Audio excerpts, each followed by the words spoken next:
गुंडाराज बंद करो गुंडाराज रेवेन्सा रे चलिबो नाय।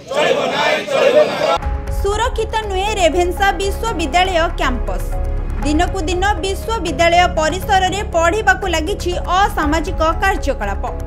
बारंबार अण छात्रों प्रादुर्भाव बढ़िबा कारणरू सुरक्षित मणुना छात्र छात्री और शिक्षक। एने कर्तृपक्षों को बारंबार दृष्टिगोचर करा परे मध्य स्थिति समान रही। एने राजरास्ता को ओह्लाइछन्ति अध्यापक संघ। कुलपति कार्यालय ठारे नाराबाजी करने सह कैंपस बुली सबु हॉस्टेल सम्मुख में प्रतिवाद करिसेंति 50 रु ऊर्ध्व शिक्षक।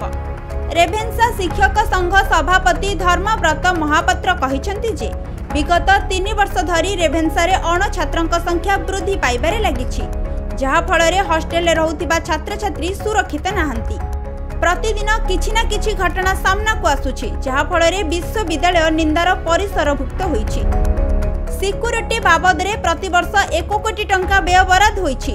60टी सीसीटीवी मुतयन रही मध्य किछि लाभ नहीं कहिले चले।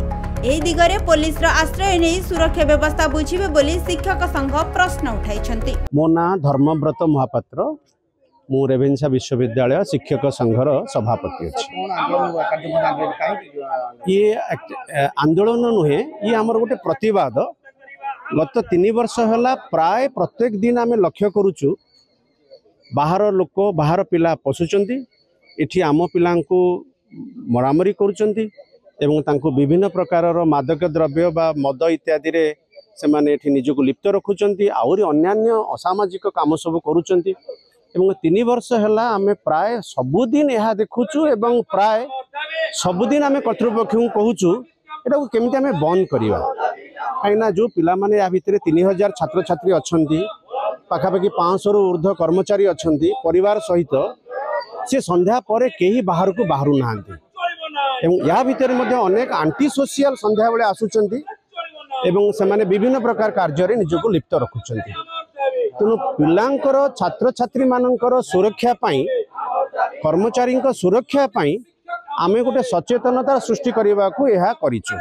कारण आमे जम्मा विश्वास करूनु जे कौन गोटे दुर्घटना घटीगला परे मोमबत्ती धरी बुलिबा से आमे विश्वास करूनु। दुर्घटना को केमिति रोकी पारिबा से विषय रे ये गोटे आमर पदक्षेप। एवं आमे आशा करूचु जे रेभेन्सार कर्तृपक्ष बा ओडिशार विभिन्न विश्वविद्यालय कर्तृपक्ष कलिकता घटना परे हुए तो टिके सचेतन हेबे एवं आम कथा को गुरुत्वर सहित विचार करेंगे। कटक रु आरित कुमार महापात्र रिपोर्ट, खबर ओडिशा।